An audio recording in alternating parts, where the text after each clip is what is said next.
Yes, Gridiron fans, we are back in a day full of Eskimos, All-Stars, and secret meetings. In just a moment, we'll talk about today in football history, July 28th. It's kickoff time. Good day, Gridiron guys and gals. It's time for your Pigskin Dispatch video. Yes, you guessed it. We looked at the calendar. It's July 28th. And today in American football history, 1923 on the 28th of July, the Duluth Kellys, or the Duluth Eskimos, franchise forms and plays in the league from 1923 to 1927 when they were sold and moved to Orange, New Jersey. See our July 27th entry on this series.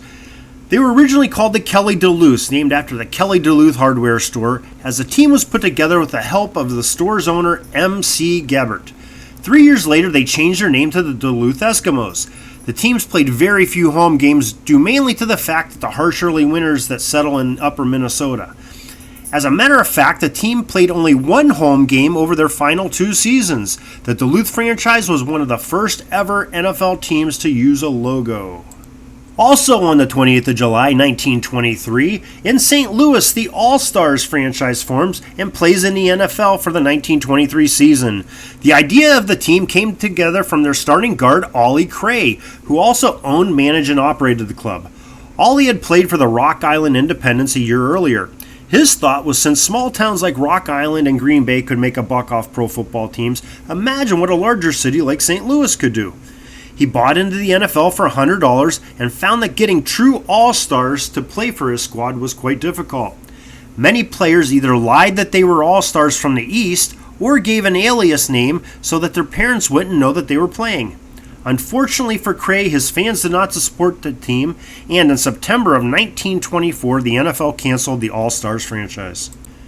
July 28, 1995, Art Modell sends representatives to secretly talk with those in Baltimore about moving his then Cleveland Browns franchise to the Maryland city. Later on, the city of Cleveland would retain the rights to the name of the Browns and get a new team called the Browns a few years later. And while we take this short break, we just ask if you could please hit that subscribe button, smash that bell up at the top to get notifications, and you'll get all your football action as soon as we post it. And now, as usual, we'll discuss some Hall of Fame birthdays for July 28th. 1893, John O'Hearn was an end from Cornell University and was inducted into the College Football Hall of Fame. He went on to play in the NFL in 1920 with the Cleveland Tigers, and he spent the 1921 season with the Buffalo All-Americans. John's brother Ed played for Buffalo that season of 1921 as well. Another birthday on July 28, 1943, Larry Elkins was inducted in the College Football Hall of Fame in the 1994 class as a wide receiver out of Baylor University. Larry held many of the top receiving records at Baylor. In 1963, he had 70 receptions, and in 1962, he returned a punt 92 yards for a score. In 1965, Mr. Elkins was the first-round draft pick of the Green Bay Packers, as well as a second overall draft pick of the AFL's Houston Oilers, just after the Jets picked Joe Namath. He ended up accepting the offer from the Oilers and spent 4 seasons there.